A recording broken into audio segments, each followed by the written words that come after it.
YSR Congress party దేవుడితో రాజకీయం చేస్తుంది. దేవుడి ఫోటోలు తీసుకొని వస్తారా? దేవుడి ఫోటోలను మండలిలోకి తెస్తారా? మీకు బుద్ధుందా అని చెప్పి ఘాటైన పదజాలం వాడిన ఆర్థిక శాఖ మంత్రి పయ్యావుల కేశవ్ గారు చివరికి తన హెడ్ ఫోన్స్ను కూడా తీసి కింద కొట్టేసే పరిస్థితి, అంత అసహనాన్ని, అంత ఫ్రస్ట్రేషన్కి గురయ్యారు. సరే, వైసీపీ రిప్లై ఇచ్చింది.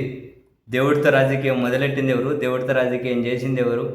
దేవుడి ప్రసాదం మీద దారుణమైన వ్యాఖ్యలు చేసింది ఎవరు?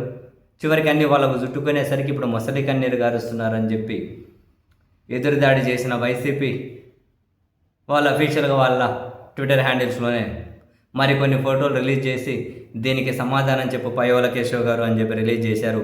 చంద్రబాబు నాయుడు గారి దేవుడి ఫోటో పట్టుకొని కాల్లో షూ వేసుకున్న ఫోటోలు రిలీజ్ చేశారు. వాళ్ళు దేవుడి ఫోటో పట్టుకున్నారు, కాల్లో షూ వేసుకొని చాలా ఫొటోస్ రిలీజ్ చేశారు.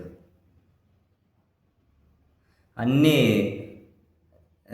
దేవుడి ఫొటోస్తో పట్టుకొని కాళ్ళలో షూనే ఉన్నాయి చంద్రబాబు నాయుడు గారికి. ఈవెన్ ఫోటో పట్టుకొని కూడా క్లియర్గా పక్కన కోడెల శివప్రసాద్ గారు ఉన్నారు. నీట్గా పట్టుకొనే ఉన్నారు. దేవుడి ఫోటో పట్టుకొని షూ వేసుకొని. వెంకటేశ్వర స్వామి ఫోటోనేనా? వెంకటేశ్వర స్వామి ఫోటోనే.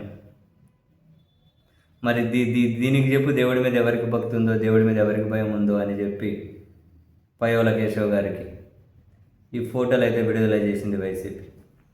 ఎవరికి భక్తి ఉంది, ఎవరికి భయం ఉంది నువ్వు చెప్పు అని. సో బేసిక్గా